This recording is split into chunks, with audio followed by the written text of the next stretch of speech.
നമസ്കാരം, ഏവർക്കും info media കേരളത്തിലേക്ക് സ്വാഗതം. സംസ്ഥാനത്തെ ജൂൺ മാസത്തെ ക്ഷേമ പെൻഷൻ വിതരണം പുരോഗമിക്കുകയാണ്. ബാങ്ക് അക്കൗണ്ടുകളിൽ പെൻഷൻ ലഭിക്കുന്നവർക്ക് തുക ലഭിച്ചു കഴിഞ്ഞു. ഇനി വീടുകളിലേക്കുള്ള ക്ഷേമ പെൻഷൻ വിതരണം ഇന്നു മുതൽ സജീവമാവുകയാണ്. 21-ാം തീയതി മുതലായിരുന്നു ജൂൺ മാസത്തെ ക്ഷേമ പെൻഷൻ വിതരണം ആരംഭിച്ചിരുന്നത്. സഹകരണ ബാങ്കുകളിലേക്ക് ഫണ്ട് എത്തേണ്ടതിനാൽ തിങ്കളാഴ്ച മുതലാണ് വീടുകളിലേക്കുള്ള വിതരണം ഭാഗികമായി ആരംഭിച്ചത്. ഇന്നു മുതൽ ക്ഷേമ പെൻഷൻ വിതരണം സജീവമാകും. ഈ മാസം അവസാനം വരെ ജൂൺ മാസത്തെ ക്ഷേമ പെൻഷൻ വിതരണം തുടരും. അതിനാൽ ഇനിയും പെൻഷൻ ലഭിക്കാത്തവർ വിഷമിക്കേണ്ടതില്ല. എത്രയും പെട്ടെന്ന് കൈകളിലേക്ക് പെൻഷൻ തുക എത്തും.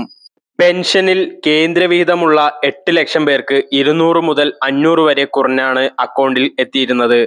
ഒട്ടും വൈകാതെ തന്നെ ആ തുകയും ലഭിക്കുന്നതായിരിക്കും. ഇങ്ങനെയുള്ള ഇൻഫോർമേറ്റീവ് വീഡിയോസിനായി ഈ ചാനൽ സബ്സ്ക്രൈബ് ചെയ്യുക. Thank you.